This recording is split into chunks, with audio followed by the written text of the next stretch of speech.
Occupation? Stand-up philosopher. What? Stand-up philosopher. I coalesce the vapor of human experience into a viable and logical comprehension. Oh, a bullshit artist. The late, great Bea Arthur, today on Pop Goes the Culture.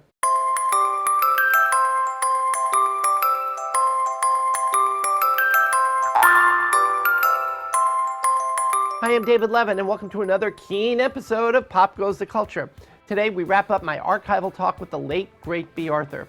We'll cover her relationship with Norman Lear, the one-woman show she did late in life, the consequences and responsibilities of dealing with fame and fans, why she hated doing Fiddler on the Roof with Zero Mostel. How difficult was it to, with Maude especially, in a period in which, there were certain, we were still sort of coming out of that My Three Sons, everything is wonderful period. I think the two shows may have even overlapped. And then here's All in the Family giving the one punch, and here's Maude giving the two punch of real subjects that really touch people, And I interviewed Bob Schiller, who cut his teeth on I Love Lucy, and now all of a sudden he's working on Maude.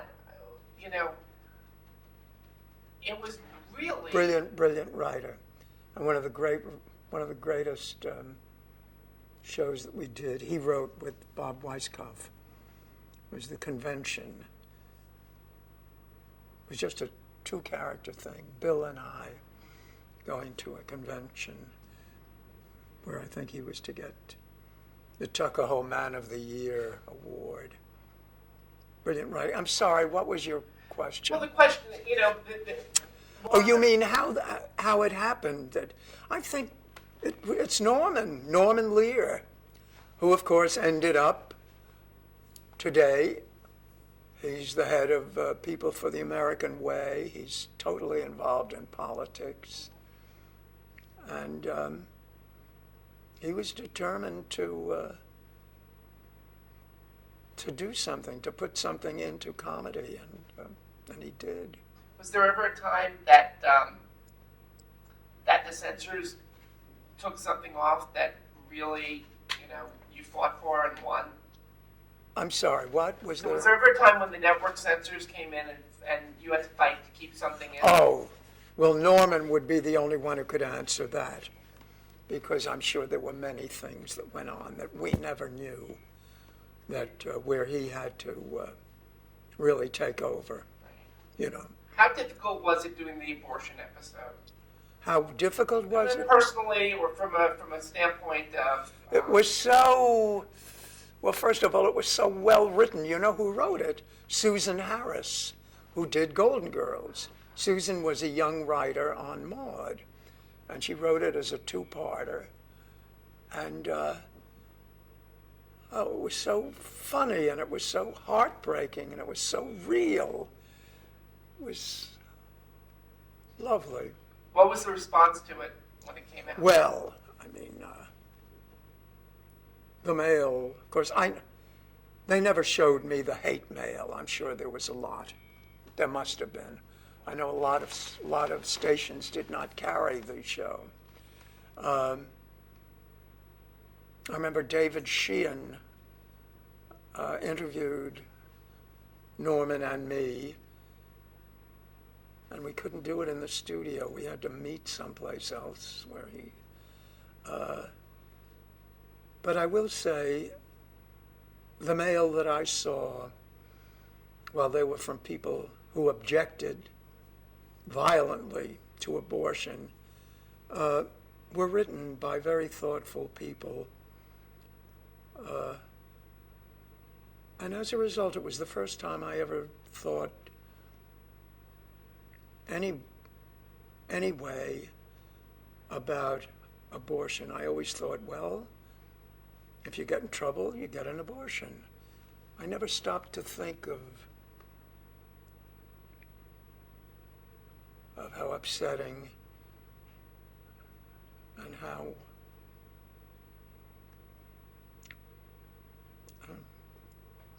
I don't know. I never really thought about what it means totally. And am I making any sense? You totally are making sense. One of the things that that I'm finding as I'm interviewing people is that, if you play a role, if you play a character and something's written for your role that you haven't experienced personally, or that you've thought of in a certain way, it's going to impact the actor or actress who's playing that part. You touch the role and the role touches you. How much of you is in Maud? How much of you is in Dorothy? Oh, well, look, first of all, I was making a funny before by saying that Maud and Dorothy could wear each other's clothes. But I really think, the similarities are there. We're both 5'9" and a half in our stocking feet. We both have very deep voices. At the same time, we're both very down to earth. We're what is it? What do I want to say? Bubble prickers. We're reasonable people. I mean, I'm sure if Dorothy hadn't been that type, the other women on Golden Girls, God knows what would have happened in that house without the voice of reason. I am not. I am like that. I am Dorothy, I guess. But so far as being Maud, I was never that involved politically. I'm very involved with things like animal rights, the problems of foster children.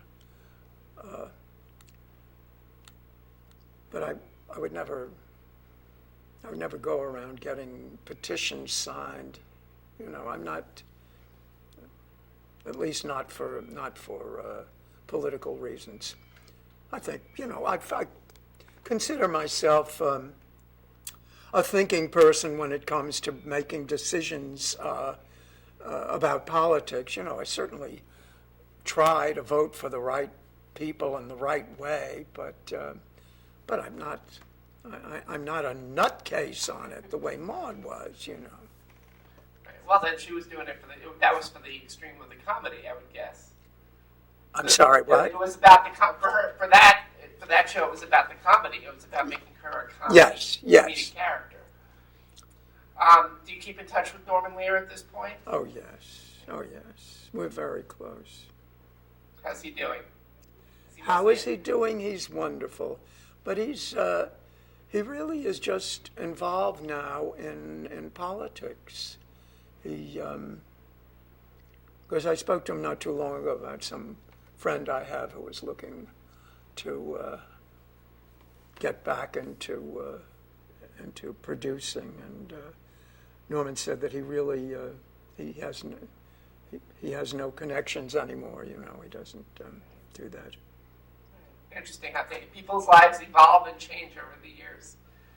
Do you want to tell me about what you're involved with these days? Not just Well, I must tell you, when I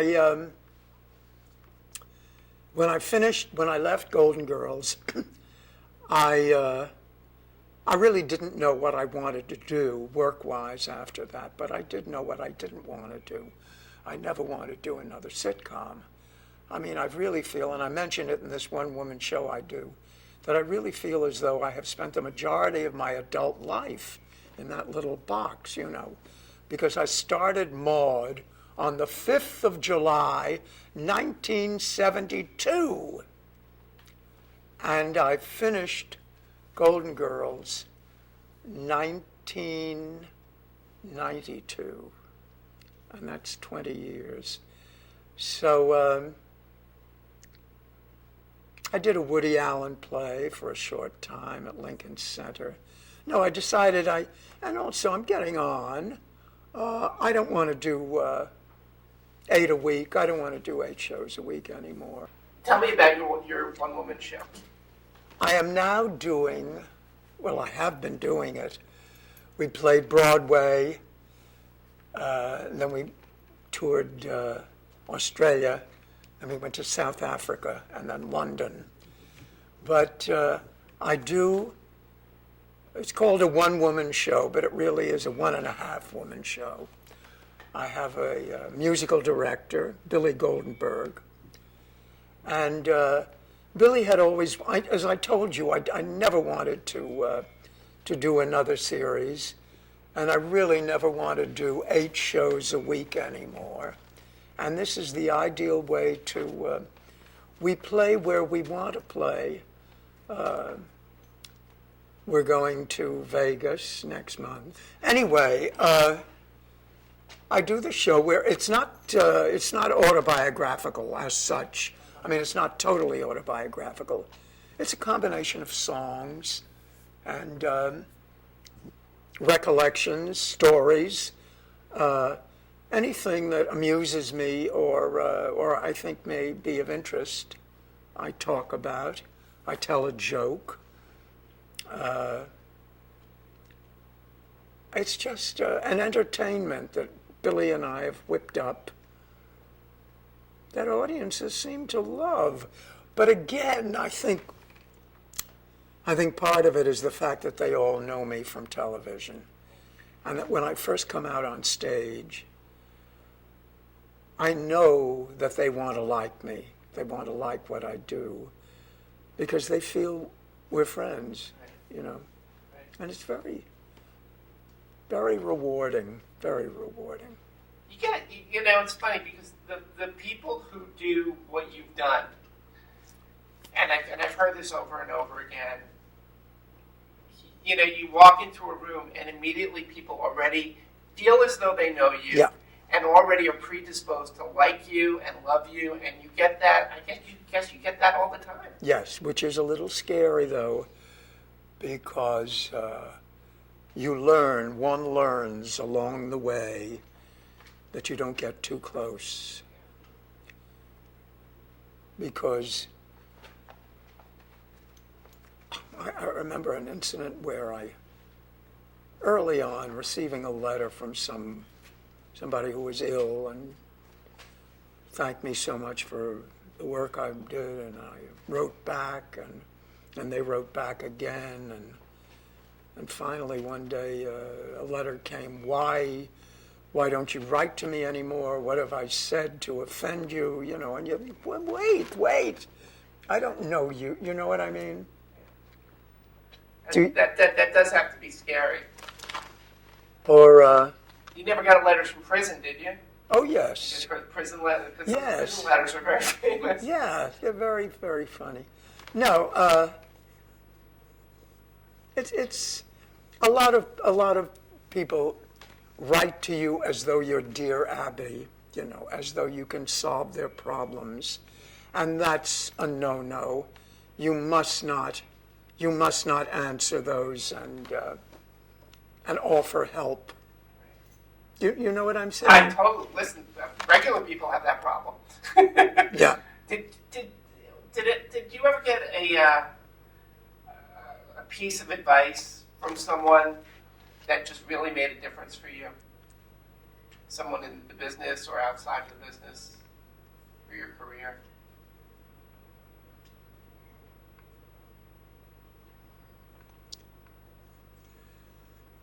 And that's hard to say because I feel there are 3 people who have influenced me in my career, and they're so different. Sid Caesar and Lee Strasberg and Lotte Lenya. I feel I've gotten something from each of them, but no just one piece of advice ever came out like I give to other people. Like, what have you said? My advice is don't go to an acting teacher unless you really know what you're getting into, because acting teachers don't have to be licensed. And anybody can say, I teach acting. And it's not right. You know what I'm saying? Absolutely. Gosh, we've got some... I do have another piece of advice that I give constantly, which is get out in front of an audience as often as you can. Whether it's good or bad, get out. Get out work in front of an audience and something will happen to you. You'll get something from it. Because sooner or later you will know how people react to what you do. You've done a couple other guest shots since even though you left Golden Girls, you've done other shows since then. And I have a list of a couple of them. Would you like to comment on something you did? Malcolm in the Middle. Oh, I loved that. I loved Malcolm in the Middle, and I did a Curb Your Enthusiasm, which I adored. And what else? I did a Dave's World, which was fun. No, I tell you, I've just done so much. Somebody suggested, it was Warren Cowan, the publicist, who suggested that I probably have given more performances that I could get into the Guinness Book of Records. And it's quite possible. Starting out at age 11 or whatever the hell it was when I sang I'm Putting All My Eggs in One Basket and Are You From Dixie at a local fashion show in Cambridge, Maryland. It went on from there. My parents saw you in Fiddler on the Roof. They regret that they didn't take me to see it at the time, but they said that they've loved you ever since Fiddler. So that's very strange because I hated the show. Really? Well, I tell you, it was one of those things that, I shouldn't say I hated the show. I had been asked to audition for the part of Golda, the wife. And I read the script and saw this part of Yenta the matchmaker, and I thought, wow, this is it. I auditioned for it, and I got the part. But by the time we got to Detroit, where we tried out, Jerry Robbins, bless his heart, came to me and said, I'm sorry to say, Bea, but this is not a play about this matchmaker, which I understood. And he had to cut the part down. So it wasn't, I had a song and everything originally. And I tried to get out of my contract, as a matter of fact, because I had a 6-week contract, and Hal Prince wouldn't let me out. So I ended up going to New York with it. But everything happens for the best, because at the time my husband was very ill, and I was the sole support. But it was quite a show. Quite a show. Zero Mostel. Oh. Incorrigible. Incorrigible. How so? What? How so? Oh, terribly irreverent. Put everybody down. Really hated everybody, as a matter of fact. But a talent! My God, what a talent. I think I was the only person in the show that he didn't have something nasty to say about. And that was because we didn't have a scene together. But he was, oh, what a talent. My God, there's never been anything quite like him, ever. Have we missed anything? Is there anything that anybody God, that I you've don't worked with know. that you want to talk about? Anybody that you've, just amazing stuff. Oh, God, I've been so blessed. I have worked with some fabulous people. I've done some terrific work. I've done some lousy work. But I've been gainfully employed for many, many, many, many years. God, when I think about it, this is 2004, and my very favorite and the most important thing I think that I ever did was in '54, which was the original U.S. production of Three Penny Opera. Lucy Brown. Pardon? Lucy Brown? Yes, played Lucy Brown. Had enormous breasts at the time, black hair. A lot of fun. Wow. Amazing. I think we've got everything. I hope you have. I hope we have. Is there anything you can think of that we missed? Oh, God. I'm sure once you leave, I'll think, oh, why didn't I say such and such? That's what happens to everybody. Yeah. They're like, oh, That's my interview with Bea Arthur, and as it happened, after the interview was over, she and I did chat for another hour. We sat drinking wine, and she told me more great stories. And then she started asking me about me and my life. Enough about me, she said. I want to know who you are. Bea passed away a few years after this interview was done in 2009 at the age of 86. But look how active she was for so long. And by the way, Norman Lear, her producer, of course, is in his 90s now and back to producing new shows, including a reboot of One Day at a Time for Netflix. I love meeting Bea Arthur. She was warm and genuine, and I'm so sorry that she's gone, but I'm glad I got to meet her and get to know her a little bit. I'm David Levin, and I'll see you next time.